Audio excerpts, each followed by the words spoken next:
Welcome to Coffee with Coaches for the 2022 and 2023 season, a podcast to showcase the achievements of Meeker High School students. Hosting is Tiffany Jahorik, owner-operator of Crystal Meadow Farms and sports director of the Herald Times, and Rich Klinsman, owner-operator of Step Beyond Media. They have discussions over coffee with MHS coaches and teachers. They look back for a week in review and what is coming up for Meeker High School athletes, plus so much more. Welcome, everyone. Our first official week of the winter season is completed. Yeah. And so we had two big things going on this weekend. We had wrestling and girls basketball. And let's start with girls basketball. You know, they are a pretty new team playing together. They've got, some sophomores. They've got a freshman on the team who got quite a bit of playing time. And I think they're still trying to work out some kinks. They had two close games and one, they just blew the other team out. So they opened up the tournament at it was the White River Electric Association Cowboy Shootout. And they opened up against Nucla. They did lose 42-55. And, it was like that last quarter that I don't know what happened exactly, but that's when they really actually took their loss, was in that last quarter. It's kind of the experience thing, you get into that late, close game. Sometimes it just doesn't work out. Yes. And then, the following day they played the Lotus School of Excellence. Talk about a brand new group of girls that I'm not sure all of them have even ever played basketball before. And they won 70-5. The previous night, that poor team had lost to Hayden 55-4. It's a brand new team. So I was actually talking to Hallie Blunt, and she's like, these are probably super smart kids. I think we need to talk to them about the physics of basketball. And I think that next year, definitely, they looked very young, that they'll be much better. And then Altamont, which was a first-time team participating in our Cowboy Shootout. And unfortunately, at the very end, the Cowboys again lost that one 42-47. Dang. But Ainsley Sully, who I kind of made a prediction at the beginning of the season that Ainsley was going to be one of the top scorers, and in fact she was over the weekend. She was top scoring and rebounding for the team. Ellie Hosick was leading in assists, and then Reese Clatterbaugh was leading in steals. So good to see a lot of contribution from the bench. Yeah, that's great. And then in wrestling, I'm not quite sure how Olathe went for the kids. I know that some of the kids weren't able to complete the tournament, because you're only allowed 5 matches a day. Right. And unfortunately, if you lose, like in your first or your second round, and you get put over in the loser's bracket, and you're, trying to wrestle your way back, you oftentimes get too many matches, and then you have to forfeit. Right. Hi, Clark. But in the duels, the Cowboys went 3-2. Our upper weights are really doing pretty amazing. From Connor Blunt up, we did not lose a match. We had lost one match. I'm sorry. We lost one match, and that, unfortunately, sorry, Tanner, it was you. But he was wrestling this kid from Montrose. And if anybody watched the kid from Montrose last year at the state championship, the kid from Montrose beat the number 7 in the nation in the state championship at heavyweights. Right. And I believe that's 4A. I'm like 90% certain that's 4A. Yes, I believe that. Yeah. And he was literally running around the mat. He was up by 4 points with maybe 30 seconds left in the match. And he was literally running away from the guy, getting stalling points, but knew he would never get enough stalling points to lose the match. But that kid is mean. Yeah, I'd say so. Yeah. Anyway, but Connor, Cade, Buzz, Judd all went defeated in the tournament. And they wrestled Gunnison, Montezuma Cortez, Rangeley, Montrose, and Norfolk. Unfortunately, some of the kids, Judd didn't get but one match. And Gunnison actually forfeited to 3 of our kids. So that was interesting. They'd rather take the forfeit than wrestle. Yeah. All right. So anyway, and today in the studio we have Coach Clark Kindler with us, and I guess we will take a break and get to him. All right, sounds good. Crystal Meadow Farms is family owned and operated, offering a wide range of CBD products. Coming from 5 generations of farming, Crystal Meadow Farms offers farm-to-table products. in-house CBD extraction using beverage-grade CO2 since 2019. They create a CBD oil without the use of harmful chemicals. Their retail products are handcrafted using organic and natural ingredients and are some of the strongest on the market. They offer a range of CBD tinctures, spa products, a pet line, gummies for day and night, and a large line of topicals.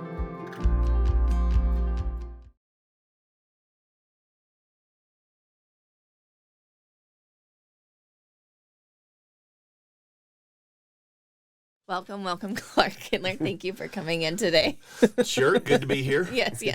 So you guys get to open up your season this weekend on Thursday, and that's going to be super fun. I bet the boys are ready. They are. It's. I think they're kind of sick of beating up on each other and like to beat up on someone else. And yes, for sure. As a coach, I'd like to see where we're at a little bit. You know, we've had a couple really good practices and a couple really good scrimmages, and I'd kind of like to see us go up against someone else and see where we're really at. Good. And so who do we have coming to the shootout this weekend for the boys? I know it's a little bit different. We have 7 teams coming to the boys. We have 3 teams picking up one game in the bracket. Okay. But 3 o'clock Thursday, it's Palisade and Mancos. 4:30, it is Custer County and Sirocco. At 6, Lotus and Central JV. Central JV is the one that's picking up the game, and then we open up at 7:30 with Monument Academy. Oh, okay, nice. And so Monument Academy, we talked about this last weekend. They're down in Monument. Right. Yes, and this is their first ever varsity game. Oh, They're not a brand new school, but they've kind of played a JV schedule for the last couple of years and are now ready to play a varsity schedule. So they were looking for games, and we were able to get them in the tournament. And then nice. So kind of like what Caprock did when they first started 8-10 years ago. Yes, a little bit. Yep. Okay. Yep. Very nice.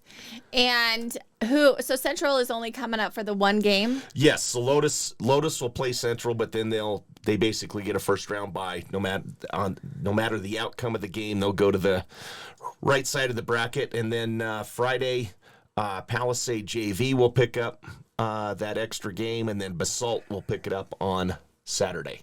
Oh, nice. Well, that'll be good to have some different kids in It the is. gym. It's we've never had to do that before. We've always been able to somehow find, we've been doing this for 22 years, and we've always been able to somehow find an 8th team, and we just couldn't this year after Dolores pulled out a month or so ago. Oh. Yeah, that's kind of short timing, that isn't makes it, it for hard. the season? It is. And like I said, usually, Moffat County's JV could usually they filled in a couple times, but they weren't able to do it, and Fruitish JV's filled in a couple times, and we just didn't work out. Yes. So have you chosen your varsity? Do the boys know who you've chosen? The boys do not yet. Oh, okay. Then They'll we won't. know. Okay, so tell us first. I love how you did that. They'll find out this evening. Yes. This evening or maybe tomorrow night. Oh, you haven't quite decided yet? Yes. Okay. Nice. Fine. It comes down to that, why. when do I have time to hand out the uniforms in? Right. And there's still 1 or 2 that I was, all right, let's do one more practice. And how many can you sit on your bench? I noticed that Jamie's bench wasn't quite full, I don't believe. You can have, Chassa just changed the rule this year. It used to be 12, right. And Chassa changed the rule this year where now you can suit 14. Oh. For the postseason. And during the regular season, you can suit as many as you want. Oh, okay. If you want to suit 20 kids, you can. When it gets to the postseason, you can only have 14 in uniform. But that's still nice. You can pick up a couple more. Oh, it is. And it's, it gives some of the younger kids that you can't decide on quite right now that's something for them to try to achieve. Right. Mm-hmm. If you had to pick a couple of strengths right now as you see the team, what would you pick for them? We've got the older guys. Like I could tell you that it's pretty obvious that Casey and Jace and Ryan, Ethan, JT and Jacob, they're probably in our top 6, and that's not. I'm not. Yeah, it's not a surprise. Giving you Right. shocking news that all the kids have figured that out, and they play really well together. I think we're going to be really strong there at that guard position, and our two posts will be just fine in the post. And like I said, they play well together, and I think we've got a little bit of, and they just play hard. They compete all the time. I haven't had to get on those guys to work hard in practice yet. They just, if we're in a drill, they are competing. Good.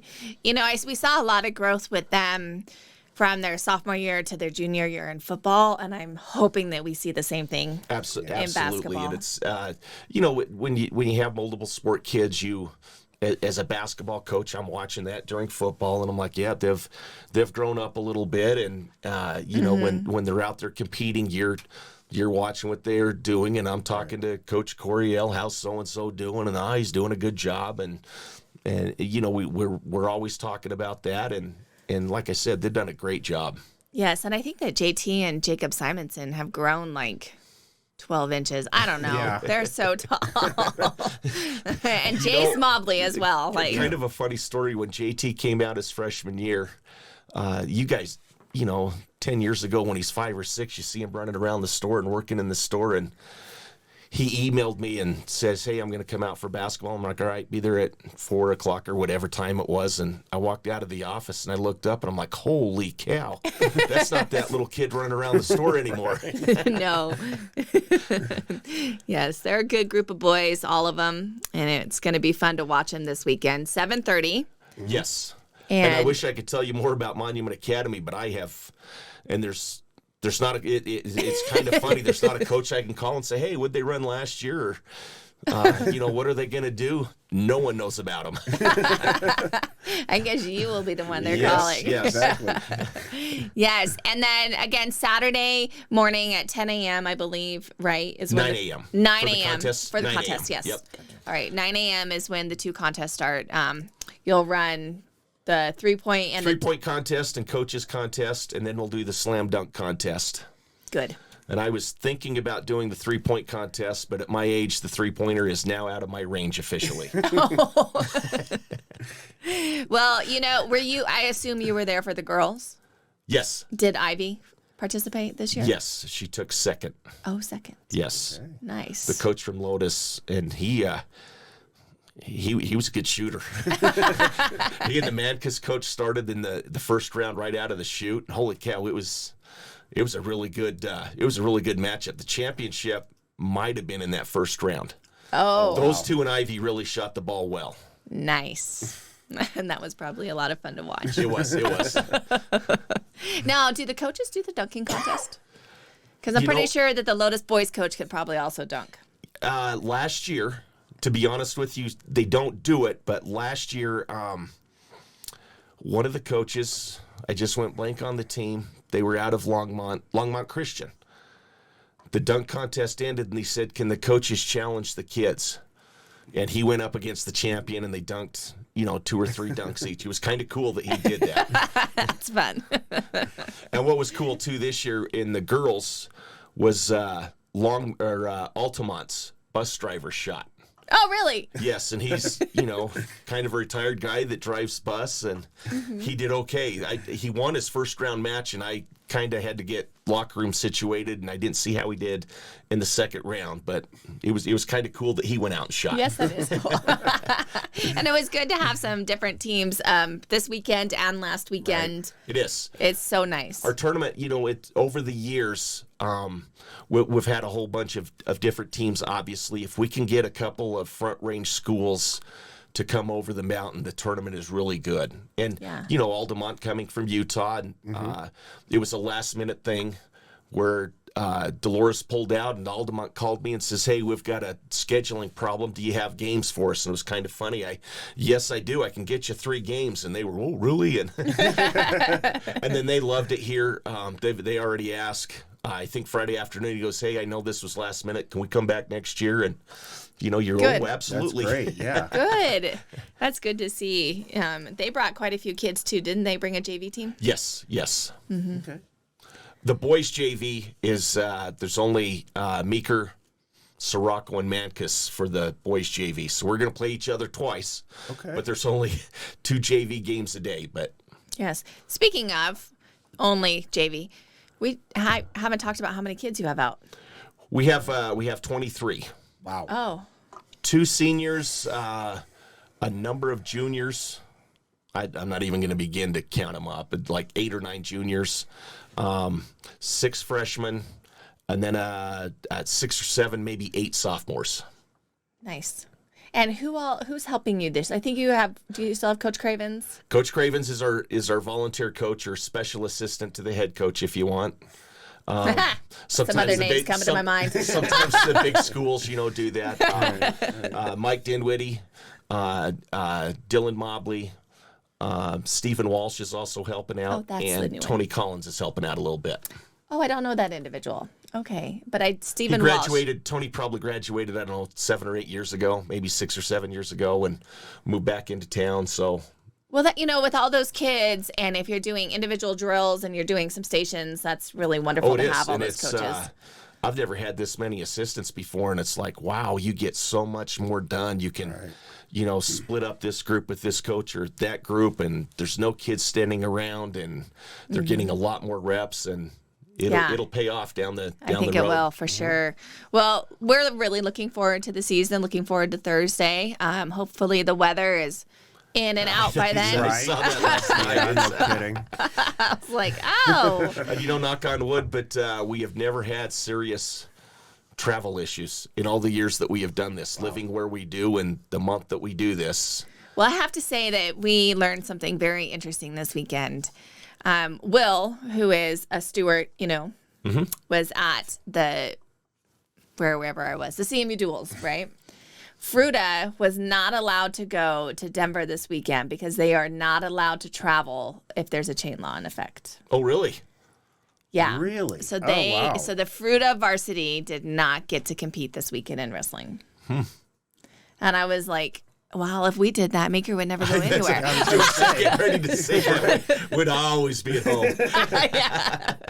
So that was very interesting, and I'm so thankful for our bus drivers. I know that we don't have a lot of them, and we need some more, but yeah. I've been here 24 years, and we have never, I'm trying to think through this, we have never had to cancel a game because we couldn't get there. And I think in basketball, we have only canceled one time. Or the other school couldn't get here and said, hey, we need to pick a different date. I think that's only happened like one time. Wow. It has not happened in basketball very often. I know wrestling one year with Buena Vista. I think it was Buena Vista on a duel on like a Friday. Yes. At the elementary school. It was during the shootout. Yeah, we didn't get to. They couldn't get here. I know that's happened once, but the Western Slope, we're usually pretty good at getting to our spots. Yeah, and really the buses are super safe.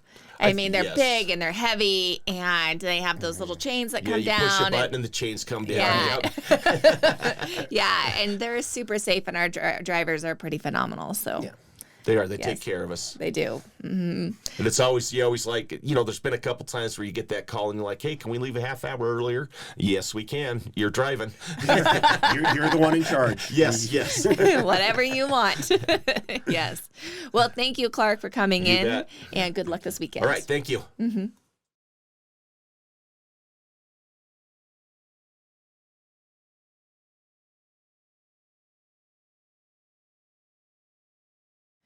Welcome back. It's always good to have Clark in the studio. Yeah, but his voice makes me mad. Me too. It sounds too good. I know, it's so nice. So this weekend coming up, like we talked about, so the girls varsity is actually idle. They're not doing anything this weekend, but the JV does get a game this weekend, which is very okay, nice. good. Again, I think Jamie said she had 25 kids. So lots of kids, so if we put them all together with wrestling, girls basketball, and boys basketball, we have 75 kids out this winter. That's incredible. It is. Meeker kids are really stepping up. That's almost a third of the school, I believe. Wow. So pretty amazing. But anyway, so again, girls basketball, varsity's idle. JV is playing a game. I apologize. I can't quite remember where. I feel like it's Grand Valley or something like that, but I'm not sure. And then the boys varsity opens up at 7:30 to Monument, and that will be at home, of course.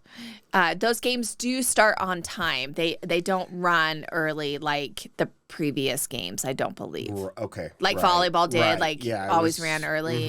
Exactly. Right. And then wrestling this weekend is actually, we have a duel on Friday evening, Cedar Edge and Buena Vista, which is which will be interesting because Cedar Edge has always been a pretty phenomenal team. Right. Buena Vista is a phenomenal team, and Meeker is currently ranked number 2 in the state. So, it's really great. In a couple of the spots, we have at 126, depending if Trey Kennedy chooses to stay at 126, we will have the number 1, the number 2, and the number 5 guy in the state at the duel. Oh, wow. Okay, so that'll be good. That will be. And I believe that it's similar when you at Clay's weight. I think it's also a pretty tough weight. Walk is gone at it was 182 or whatever it was last year. Now it's 190. But he's gone, but there's still some pretty tough kids out there. So it'll be fun. Interesting. It'll be a good gauge as to where we're really at. Yes, and Buena Vista, so they have Caleb Camp. They're his big, he's the one, if you remember correctly, he had 3 pass interference calls, and he was just a short, little angry man out on the football field. Yeah. Yeah, okay. So, yeah, Caleb is an excellent wrestler. Okay. Yeah. So then on Saturday, they spend overnight, and they go to a Delta tournament, so that's nice, yeah. Well, at least they're nice and close. Yep. To each other. So yes. that'll be good. Well, wrestling has 6 overnights plus state this year. Wow. So okay. A lot of traveling. Yeah. So on to athlete of the week. It's the wrestlers. Of course, we have some pretty phenomenal wrestlers, and then we have some great girl basketball players too. And it's a little bit difficult sometimes to who you're going to pick, but the wrestlers this year, last weekend, definitely didn't get all the matches that they needed. Right. But Ainsley Sully, I think is, she's a force to be reckoned with on the volleyball court, and she's also one to be reckoned with on the basketball court. And so this week's athlete of the week is Ainsley Sully. Congratulations, Ainsley, who also made the all-tournament team. Right. Yeah, so congratulations on that as well. All right. All right.